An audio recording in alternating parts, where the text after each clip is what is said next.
the last bastion of the Hamas terrorist infrastructure is in Rafah. So what do you tell Israel? Roll over and lose a war you didn't start. Roll over and not get your hostages back. What is a regular country supposed to do when we were invaded?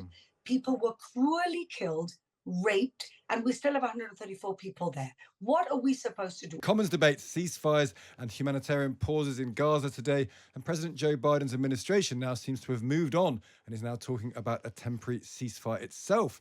Even Prince William has had his say. Too many have been killed, he says. I, like so many others, want to see an end to the fighting as soon as possible. But is Israel listening to its friends abroad? Does any of it really matter to them at all? Fleur Hassan-Nahoum is a special envoy to the Israeli government on innovation. She joins us now. Good morning to you, Fleur. Good morning. What do you make of Prince William's intervention? Fairly rare for a British royal to get involved in this type of issue. What do you make of what he said? Well, at least he said what others are not saying, which is release the hostages, which is really the first point of a negotiation in order for there to be a temporary ceasefire.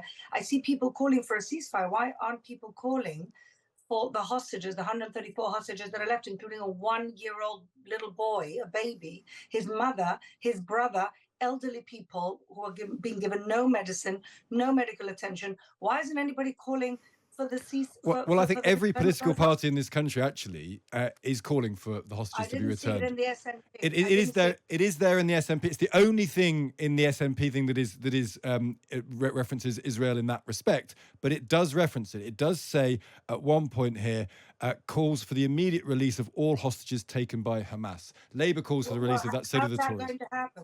Who's going to make that happen? Well, that's the question, isn't it? Well, that's the question. It's all very well to posture and call for a ceasefire, but who's bringing back our hostages? Who's going to do that if Hamas remains in power? I think that what people don't seem to understand is that Hamas is a terrorist group with a death ideology and cult. They're not interested. This is not territorial for them. This is ideological for them. They don't want any type of resolution with Israel anywhere. They want to kill not just all Israelis, but in their foundational charter, they want to kill all Jews. So how on earth do you negotiate with people who have made it very clear, and they keep saying it, that they will do more massacres again and again? How is a normal country to behave with an existential threat? On top of that, they have 134 hostages. Israel has been trying to make a deal with them to release the hostages and to get to a temporary ceasefire, and they're the ones rejecting the deals.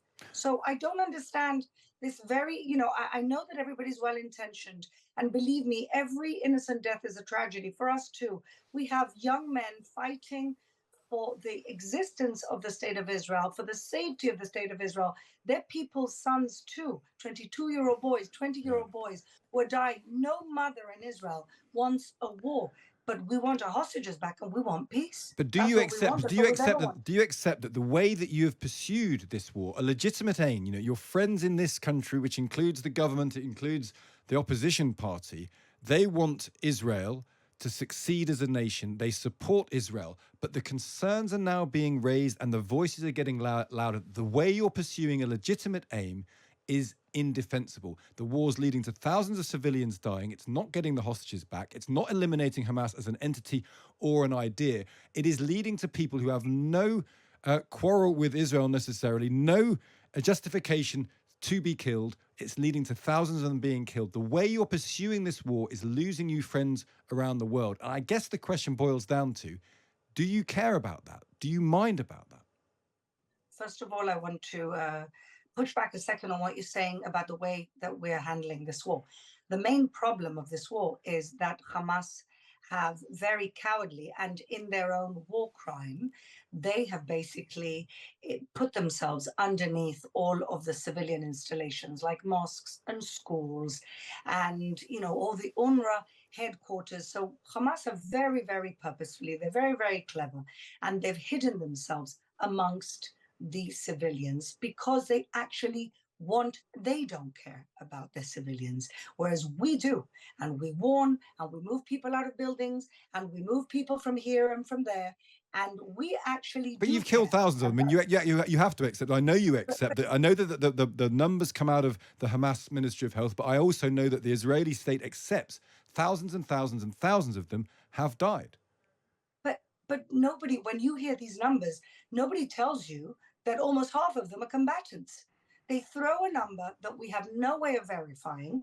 And also, they don't tell you that the majority, or let's say the Prime Minister said 2 days ago, a third to a half of them are combatants. But even if that is true, that's still thousands and thousands of people who aren't combatants. Absolutely, and it's tragic. And you have to ask yourself, why isn't Hamas providing shelter to their innocent people in their 700 kilometers of tunnels? Are you willing to go?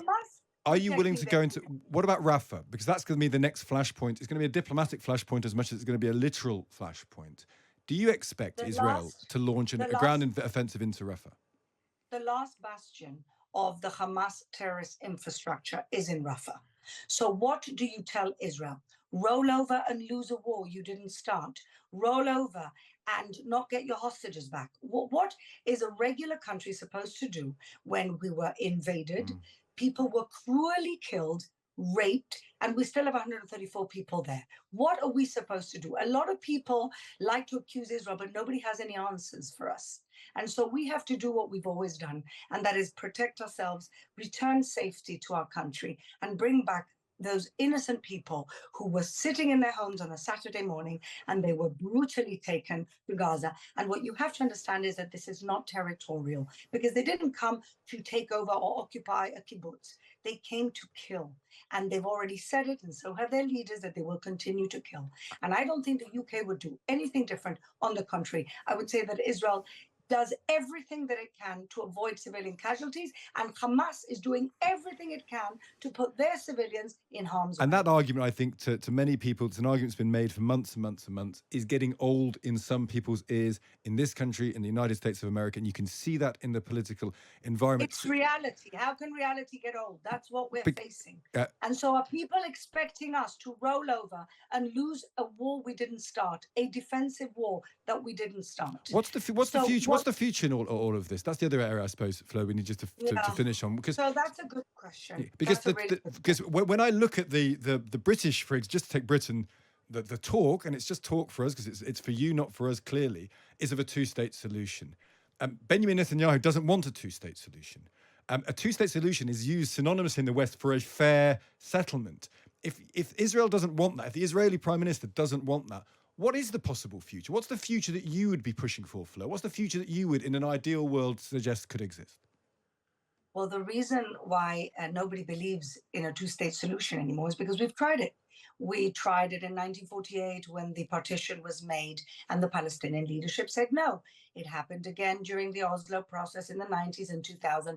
Ehud Barak offered everything Arafat said he wanted in 2000, and he ended up launching a war in the streets of Jerusalem, my city. In 2009, another two-state solution was offered again, and Mahmoud Abbas said no. So it's not that Israel didn't think this was a good idea. It's that Israel doesn't believe that the Palestinian leadership want a two-state solution, and you don't have to go very far because the Hamas have already said they're not interested in a two-state solution. So what else is there? They want the complete elimination. I know what they want, but what do you want? So if there's no two-state solution, what is there? I would love to, I believe in the self-determination of the Palestinian people with good leadership. Where is their Mandela? Where is their Sadat? Where is their Gandhi? If we had a leader that actually accepts that Israel is not going anywhere, then that would be the leader that you could actually get a deal with for a two-state solution. But that's not the reality.